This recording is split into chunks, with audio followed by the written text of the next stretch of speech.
வணக்கம். G news 24x7 செய்திகளுக்காக செய்தி வாசிப்பவர் உதயகுமார். ஆத்ரேயமங்கலம் அருள்மிகு ஸ்ரீ பொன்னியம்மன் ஆலய மகா கும்பாபிஷேகத்தை சிலம்பம் திரைப்பட இயக்குனர் AKS ஜோதி முன்னின்று நடத்தினார். திருவள்ளூர் மாவட்டம் பொன்னேரி வட்டத்திற்கு உட்பட்ட ஆத்ரேயமங்கலம் கிராமத்தில் சுமார் 200 ஆண்டுகள் பழமை வாய்ந்த அருள்மிகு ஸ்ரீ பொன்னியம்மன் ஆலயம் உள்ளது. இக்கோவில் அருகே அருள்மிகு ஸ்ரீ காசி விஸ்வநாதர், அருள்மிகு ஸ்ரீ துலுக்காத்தம்மன் கோவில் ஆகியவை உள்ளது. இக்கோவில்களின் புனரமைப்பு பணிகள் நிறைவடைந்ததை தொடர்ந்து இன்று காலை மகா கும்பாபிஷேகம் நடைபெற்றது.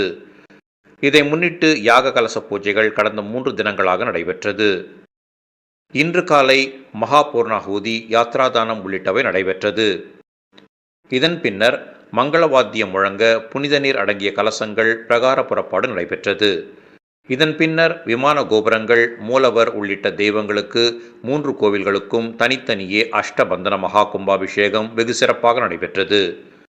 அப்போது கூடியிருந்த பக்தர்கள் ஓம் சக்தி பராசக்தி, ஓம் நமச்சிவாய, ஓம் நமச்சிவாய என எழுப்பிய கோஷம் விண்ணை எட்டியது.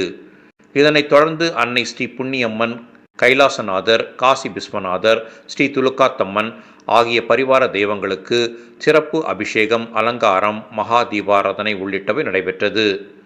கும்பாபிஷேக விழாவில் கலந்து கொண்ட அனைத்து பக்தர்களுக்கும் கோவில் நிர்வாகம் சார்பில் அன்னதான பிரசாதங்கள் வழங்கப்பட்டது. நிகழ்ச்சிக்கான ஏற்பாடுகளை சிலம்பம் திரைப்பட இயக்குனரும் தயாரிப்பாளருமான AKS ஜோதி, விழா குழுவினர்கள், விழா நிர்வாகிகள் சீனிவாசன், வெங்கடேசன், துலுக்கானம் மற்றும் கிராம பொதுமக்கள் சிறப்பாக செய்திருந்தனர்.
ஜனம் எவ்வளவு நானே